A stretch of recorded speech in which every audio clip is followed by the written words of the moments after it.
afternoon, everybody. My name is Kash Patel, FBI Director. We're here to brief you on the tragic events that happened today at approximately 2:15 local time in Washington, D.C., where two of our brave members of the National Guard and the Department of War were brazenly attacked in a horrendous act of violence. They were shot. They're in critical condition. Yes, you can see behind me, we have assembled the full force of both the federal and state and local law enforcement agencies to bring bear all of our resources to make sure we find the perpetrators responsible for this heinous act. And make no mistake, they will be brought to justice. Since this is an assault on a federal law enforcement officer, this will be treated at the federal level as an assault on a federal law enforcement officer.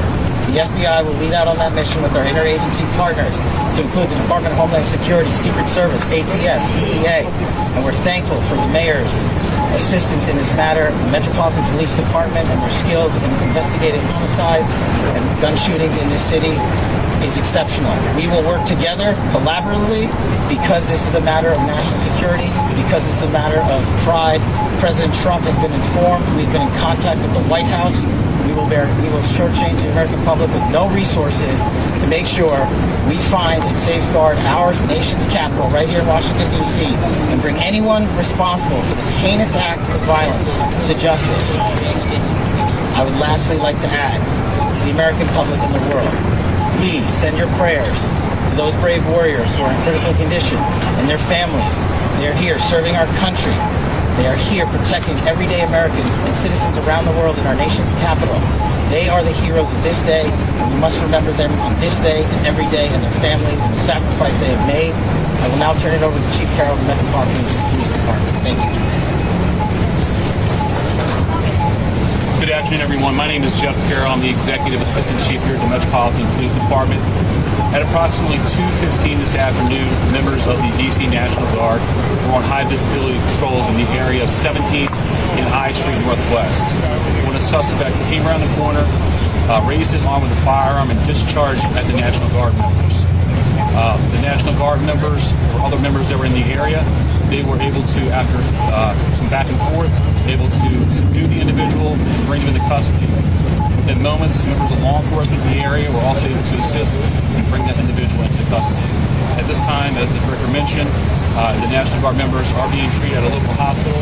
DC Fire and EMS responded to the scene, provide first aid for those individuals, and transported to the local hospital. The suspect in this case was also transported for treatment at a local hospital.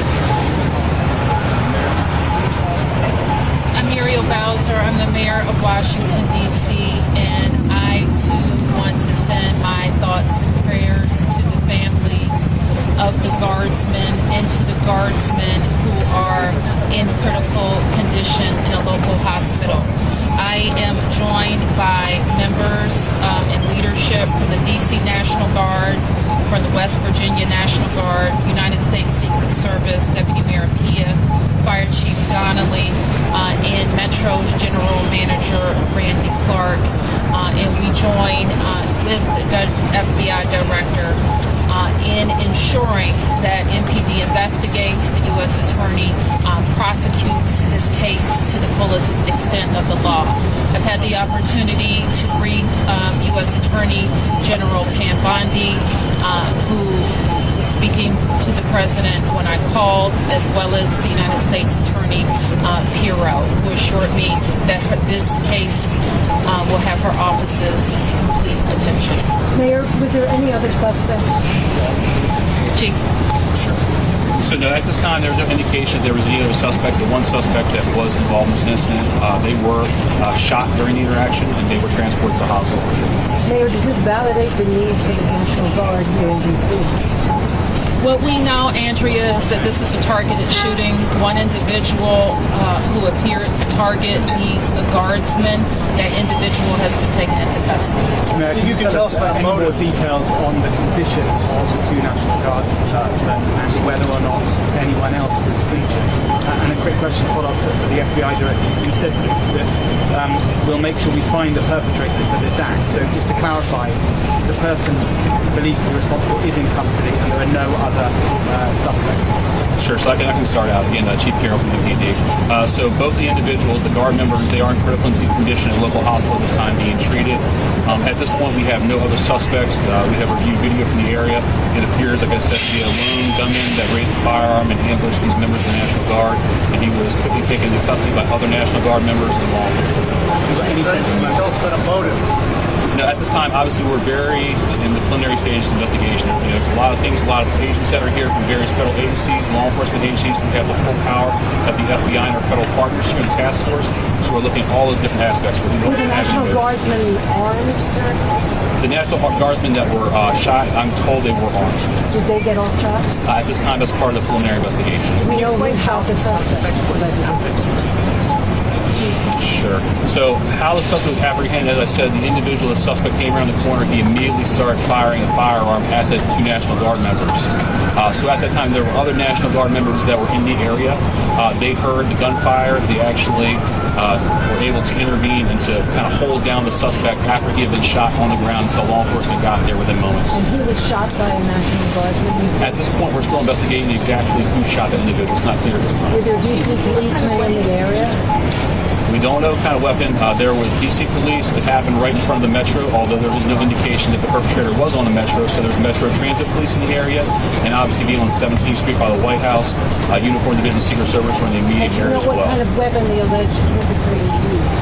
We do not know at this time. Still We're going to be able to take a couple more. He's been able to question the suspect, or is his condition so severe that you haven't been able to have a conversation? Sure. Again, so as I said, we're very preliminary in the investigation, so we're looking to all aspects of who the individual is, his connections. At this time, he's still in the hospital receiving treatment. I would just like, hang on. I would just like to add, the reason that this suspect is in custody is because of the bravery of the men and women of the National Guard who responded due to their extensive training to secure American lives today. There was not any further injury and any further shootings. We should highlight the fact that the men and women of law enforcement, the interagency, the Department of War, and the National Guard executed their training with great precision today and prevented an even greater tragedy from befalling us. These National Guardsmen are heroes, and we must pray for their safety and their speedy recovery. And as the Chief said, we are in the preliminary stages of this investigation. We will run down every single lead, every piece of evidence. This is the power of the U.S. government at its best at the state, local, and federal level. That is why this interagency group is standing behind us to ensure America and the world that we will continue to keep D.C. safe. And thankfully, we have Metropolitan Police Department, the National Guardsmen, and federal agents, and the Department of Justice and the Attorney General willing to prosecute the mission to keep Americans safe. And President Trump has rightly stated that this heinous act will be investigated, and he has thanked the National Guardsmen and women and the men and women of law enforcement. Did Did the suspect say anything at the time of the shooting? The West Virginia governor say that they've Chief, was anyone else shot? Have the families been notified? This briefing from Washington, D.C. covers a troubling and emotional event involving two members of the National Guard, who were shot while on patrol near 17th and I Street. The briefing is led by FBI Director Kash Patel, senior officials from the Metropolitan Police Department, and Mayor Muriel Bowser. They explain the timeline of the attack, the condition of the victims, and the immediate response from multiple law enforcement agencies. According to officials, the shooting happened around 2:15 p.m. when a man approached the guardsmen, raised a firearm, and opened fire without warning. Both guardsmen were critically injured. Other National Guard members nearby quickly intervened, subdued the shooter, and held him until police arrived. The suspect was also injured during the exchange and taken to a hospital. Authorities say there is no indication of any additional suspects. The speakers repeatedly emphasized the bravery and fast response of the National Guard, the law enforcement officers, which they say prevented an even greater tragedy. The FBI, Secret Service, ATF, DA, and local police are all involved in the investigation, which is being treated as a federal case because it targeted federal personnel. President Trump has been informed. Federal prosecutors have assured the city that the case will receive full attention. Reporters ask questions about the guardsman's condition, the suspect's motive, whether the guardsmen returned fire, and whether the attack suggests a greater security need in the city. Officials explained that many details are still under investigation, including the suspect's background and the type of weapon used. Throughout the briefing, leaders ask the public to pray for the injured guardsmen and their families. They highlight the courage of those who acted quickly and promise a thorough investigation to ensure accountability and public safety.